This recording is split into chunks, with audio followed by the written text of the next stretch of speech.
Welcome back. In this video, we'll add some player feedback particles.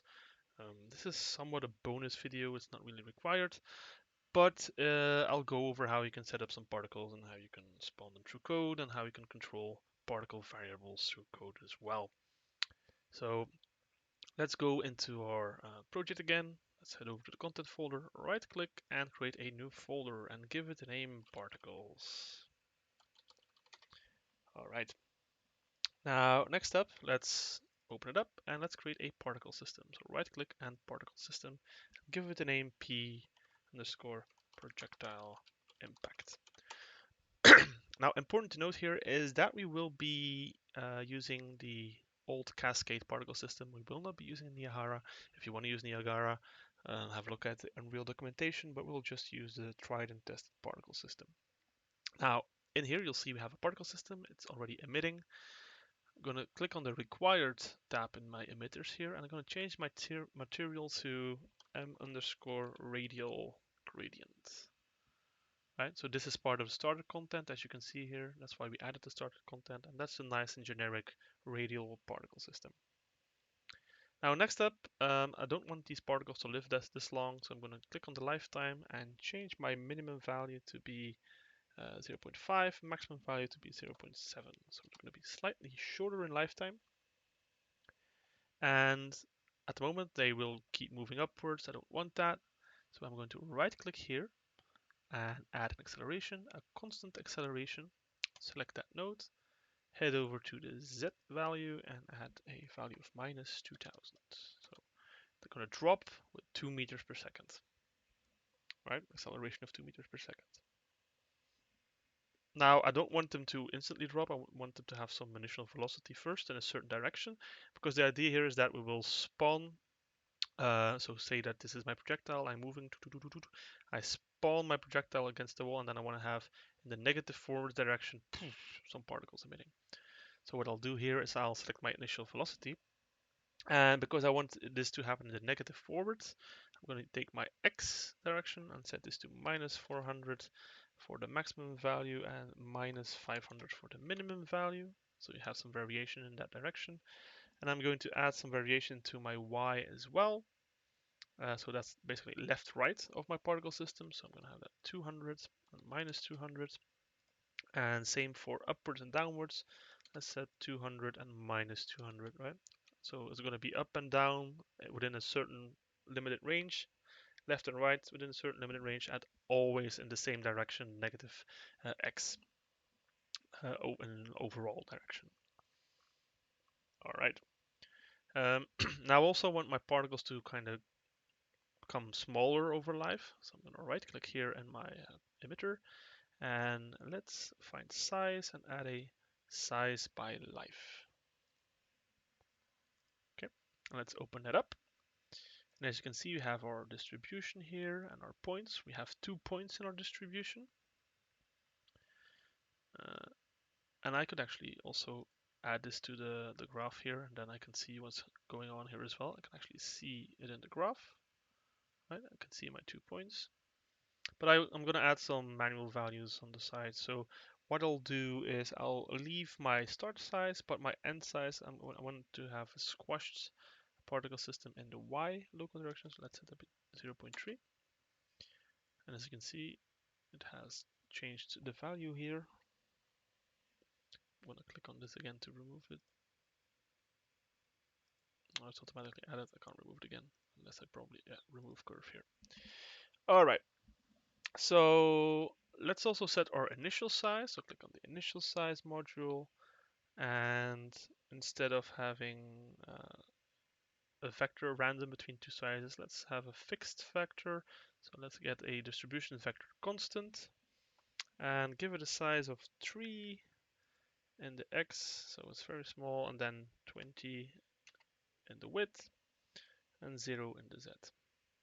So now it's going to look a bit weird. It's going to be these little dots.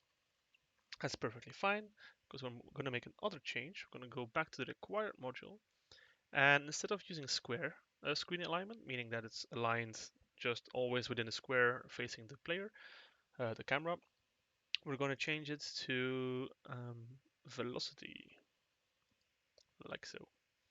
So now the particles will be stretched in the direction of the velocity that they're moving. Excellent. Now, I want to change the rate. This is constantly firing. I don't want that. So what we'll do is we'll head over to the spawn tab and we'll set our spawn rate to 0. And instead we'll add a burst. So if we go over here, I can add a burst list. And let's open this up. And we're going to spawn 25 particles with a minimum of 10. So it's going to spawn either 10 or 25 or anything in between. Good. Now, because we have our laser fire, we're going to change our color somewhat as well. So we're going to select the color over live. And let's select our start value here. Start value is going to be something green as well because our particle system is green. I'm going to boost my value. I'm going to set it to 30. So they are like nice and emissive, as you can see. Whoop. And then for our second color, second out value, also do something green. But I'm not gonna boost the emissive one, so they kind of fade out, right? So it's very bright at the beginning with emissive, and then they fade out over time when near the end of their lifetime. Good. And next up, what I'm gonna do, I'm gonna right-click here. I'm gonna change my data type to GPU sprites.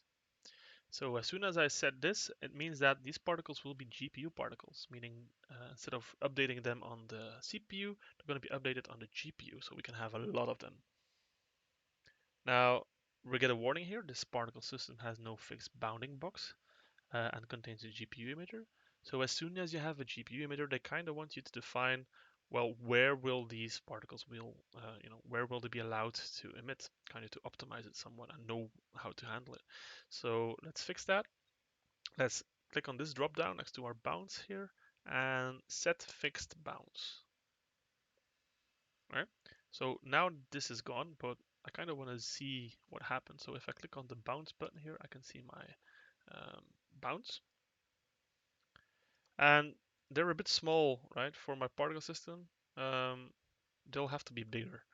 So I want to make sure that it kind of encompasses my particle system. So I'm going to click somewhere in the blackness over here and then scroll all the way down until I found bounce. I'm going to make some manual alterations. So I'm going to set my bound values to something like this. I'm going to take minus 200 and then maximum of 200, and we're going to do that for all of them. So minus 200, 200, minus 200, and 200.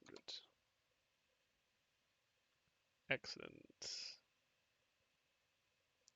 Now, at this point, if I spawn these particles, they'll keep emitting. So it's going to have an infinite lifetime. So I'm going to change that. Let's head over to the required tab again. And let's set up our kill on deactivate. Yes, I want them to be destroyed when deactivated. I want them to kill on completed. So once they are done playing, stop, right? And what I'm also going to do, if I scroll down, under duration, emitter loops, I'm going to set that to 1, meaning it's going to fire once, then stop. And as you can see, I can see them fire, completed, fire, completed, right? Otherwise, if I set this to 0, it'll just keep firing indefinitely, right? And have infinite loops. I just wanted to fire once. That's a burst, right? And of course, to top everything off, let's add something fancy as well. Let's add collision, and that way it'll collide with the environment using the scene depth that's specific for GPU particles. So it'll use the depth buffer to kind of do some collision. So it actually collides with the ground and so forth. So let's hit save, close this off, and let's head over to our blueprints folder and open up our base projectile. And I'm going to make a small change here first. So at the end of our process collision, I'm going to take my spawn sound attached, move it up here. And as you can see, this is the same as what we have over here. So I'm going to take that and take that and connect it like so.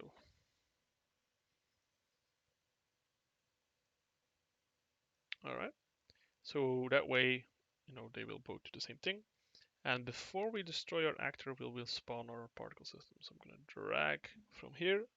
I'm going to spawn emitter at location, like so. My emitter template is going to be my p underscore projectile impact. O to destroy is on, which is fine. And now I need my location. So I'm going to take my collision here because this is the root. And get my world location. That's going to be my spawn location. And I will also get my world rotation. Because remember, our projectile is moving forward and I want it to spawn with the same location and rotation as my projectile. And because we set our particle emitter to add a velocity in the negative x, so the negative forward direction, it's going to emit as if it's coming out of the object that we hit in the direction that we hit it. So let's hit compile, let's hit save, let's give it a go. I have my audio muted as well, so it's going to be nice. And now, as you can see, whenever we hit something that we deal damage to, it's going to spawn some particles. All right.